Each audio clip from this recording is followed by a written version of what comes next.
శ్రీగౌరీ చరణ పంకజం శివదేహార్థవిలాసిని శివదేహార్థవిలాసిని శృతిశిర సీమంత సింజన్మణి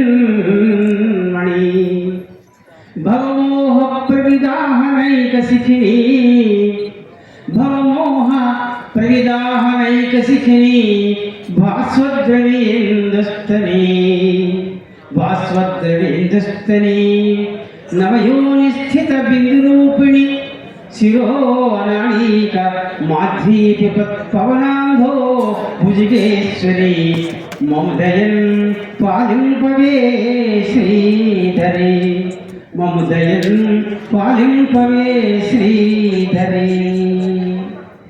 వందే మాతరం వందే మాతరం వందే మాతరం. మన బలం, మన ఐశ్వర్యం, మన సత్వం, మన వెన్నుముక ఈవేళ రాధామనోహర్ గారు.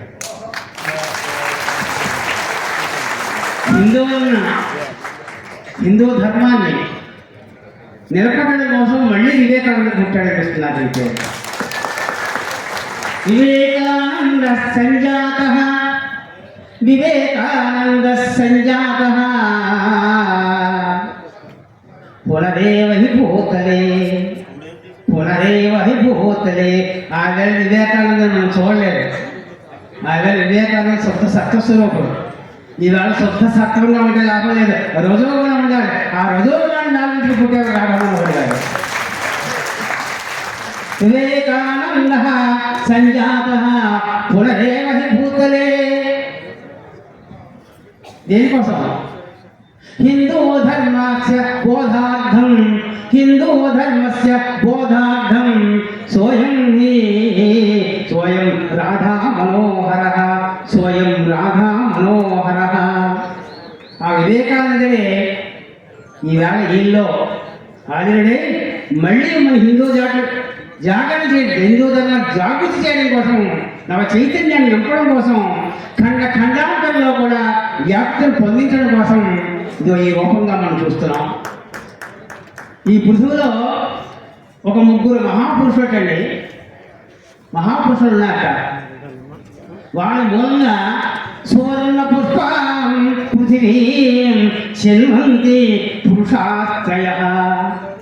ఒక ముగ్గురు పురుషుల మూలంగా మన దేశము, మన గడ్డ, మన ఖండము బంగారు పుష్పాలను పుష్పిస్తూ ఉంటాడు. మన భారతదేశము అంతటా సువర్ణమయం కావాలంటే ఒక ముగ్గురు అవసరం అంట. ఆ ముగ్గురు ఎవరో తెలిసిన? సూరశ్చ.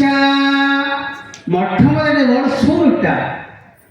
ఇవాళ సూర్యుడి కత్తు కటారాలు పుట్టుకోవడం కాదు, వాక్కే ఇంకా సౌర్యం.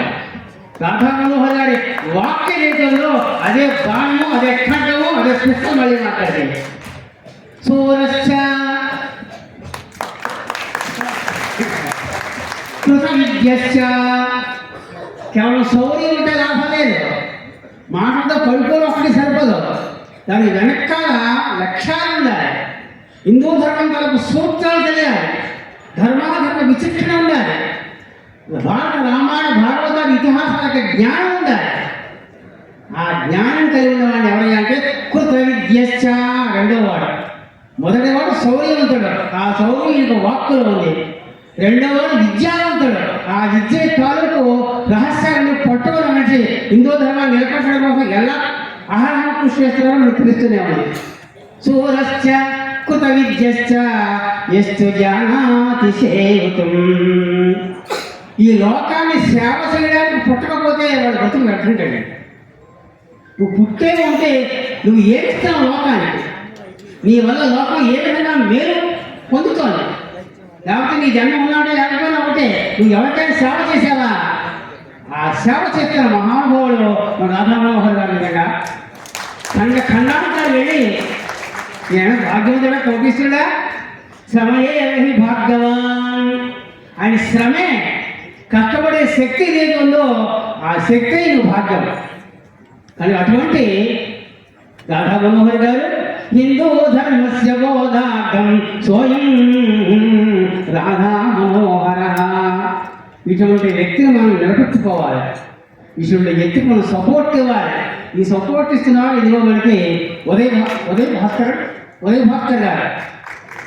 ఈ రాజమండ్రి నగరంలో ఇంతమంది ఈ సమాజం చేసి రాధా మనోహర్ గారి గొప్ప ఆత్మీయమైనటువంటి ఆతిథ్యాన్ని ఆహ్వానాన్ని పలికారంటే మొట్టమొదటిగా వీరిని అభివృద్ధి తీరాలి. వీరికి సేవ చేసే, వీరికి వెనకాల సపోర్ట్ చేసే మిమ్మల్ని అందరినీ కూడా హృదయపూర్వకమైన అభివృద్ధి తెలియజేస్తున్నాను. మన ధర్మాన్ని నిలబెట్టుకోకపోతే మనం బ్రతుకులేమో మర్చిపోకండి. ఇప్పటికైనా ఎక్కెక్కేస్తున్నారు. మన ధర్మాన్ని మనమే చెడు చేసుకుంటున్నాం, దూరం చేసుకుంటున్నాం.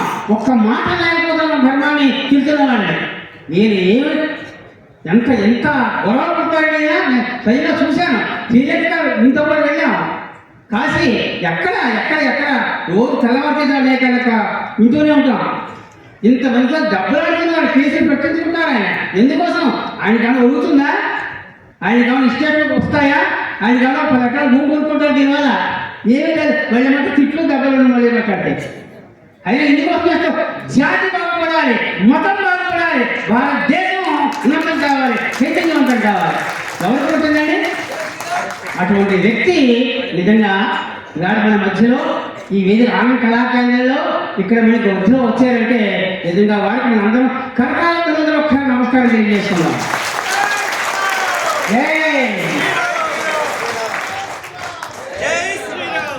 హిందూ ధర్మ ప్రతిష్టాత వారికి ఆశీర్వచనం ఇస్తూ నేను బిల్లు చదువుతే ఐడెంటిటీగా వచ్చాను, అందుకోసం సెలవు తీసుకుంటాను. హిందూ ధర్మ ప్రతిష్టాత.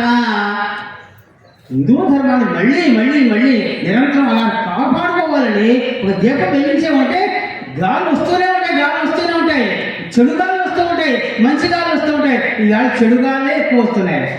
మన వాళ్ళే విరోధులు అవుతున్నారు. మన ఇంట్లోనే సత్యం ఉంటారు. మళ్ళీ మాట్లాడితే ఇది మన ఇల్లు. అనేక మంది సోదరి భావంతో మొదలుకున్న వాళ్ళు, కానీ విరోధాలు చడపత్తే రకాలు. ఆ విషయంలో నిరంతరం జాగృతితోటి హిందూ ధర్మాన్ని మహాత్మ ఏం పుట్టిందండి? అటువంటి హిందూ ధర్మ ప్రతిష్టాత.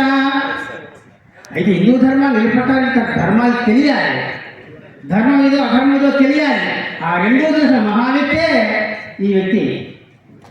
ధర్మ విచక్షణ హిందూ ధర్మ ప్రతిష్టాత, ధర్మ విచక్షణ. ఈ రెండు పోనీ ఈ రెండు ఉంటే సరిపోతుందా? పరమేశ్వర అనుగ్రహం ఉండాలి, బలం ఉండాలి, శక్తి ఉండాలి. ఈయనకి ఆరోగ్యమే మహాభాగ్యం. ఆరోగ్యమ భాగ్యశ్రీ.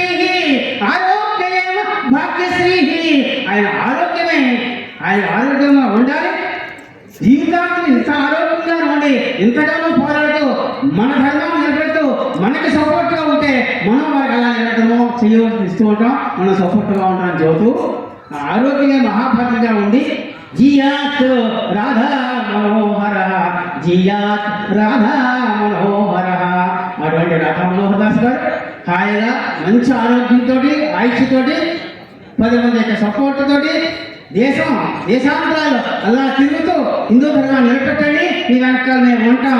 ఎందుకంటే మాకు ముందుగా శక్తి లేదు, మీ వెనకాల శక్తి మాకుంది. మేము చూపెడతాం. మీకు ఏ సందేహాలైనా హిందూ ధర్మంలో ఏ రహస్యం కావాలన్నా మేము చెప్పాలనుకున్నాం. మీకు చెప్పి ధైర్యం మీకు ఉంది, మీకు చెప్పే వాక్ ఉంది, చెప్పే శౌర్యం మీకు ఉంది. మాకు ఆ శౌర్యం లేదు. ఇంట్లో కొంచెం చదువుకుంటాం, ఇలా ఉపన్యాసం చదువుతాం తప్ప. కనుక మా అందరి ఆశీర్వచనాలు మీకు నిరంతరం ఎక్కువ ఉంటాయి. ముందుకు వెళ్ళండి, మీ వెనకాల మేము ఉంటామని చెబుతూ నాకు అవకాశం ఇచ్చినందుకు గాను ఉదయ్ భాస్కర్ గారికి ఇతర సభ్యులకి కూడా ధన్యవాదాలు తెలియజేస్తూ నేను ఇక్కడ రావాల్సిన వాళ్ళకి కావాలి. ఇవాళ చాలా ప్రోగ్రాం ఉంది, రేపు పొద్దున బెంగళూరు వెళ్ళాలి. రాధా మనోహర్ దాస్ గారు ఎంతో నా ఇంట్లో ప్రేమతో మా ఇంటికి వచ్చి చాలా మా బొమ్మలు కొట్టి ఓ పాము పిడిచి వెళ్ళారు. అంత చేసిన వారు చేసుకోండి ఖాళీ అలాగే వస్తాను. ఈ ఊళ్ళో ఏ మధ్య ప్రోగ్రామే ఖాళీ వస్తాను. ఇంత బాగా చేసిన మహానుభావుడే రానా ఈ దగ్గర నుండి చూశాను. కాశీలో 10 రోజులు కూడా పొద్దున్న నుంచి సాయంకాలం అలాగే కూర్చునేవారండి. పొద్దున్న 7 లేదు, రాత్రి 10 అయ్యింది. అప్పటిదాకా అన్ని కార్యక్రమాలు చూస్తూ ఉండేవారు. హిందూ ధర్మం ఇంత వ్యక్తిగత ఈ మహానుభావుని మనం నిలబెట్టుకోకపోతే, మనం సపోర్ట్ ఇవ్వకపోతే మన బ్రతుకుల వ్యర్థం. మనకి ఎంత ఏదున్నా అనవసరం. కనుక మీరు సపోర్ట్ చేద్దాం. మీరు ఆయుష్మాన్ భవ, ఆరోగ్యవాన్ భవ, వర్ధస్వాన్ ఆశీర్వాదం కలుగుతూ స్వస్తి నేను సెలవు తీసుకుంటాను. ధన్యవాదాలు గురుగారు. భాస్కర్ గారు ఎలా గురుగారిని భాస్కర్ గారు, అలాగే రాధామణ దాసస్వామి గారు సారస్వ సన్మానం చేస్తారు.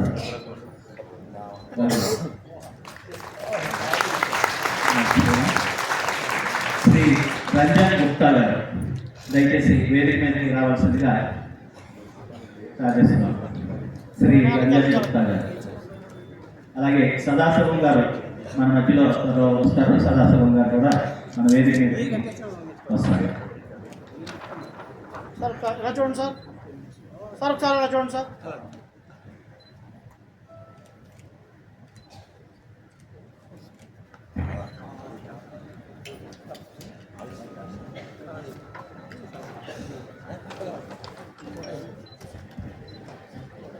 Thank you.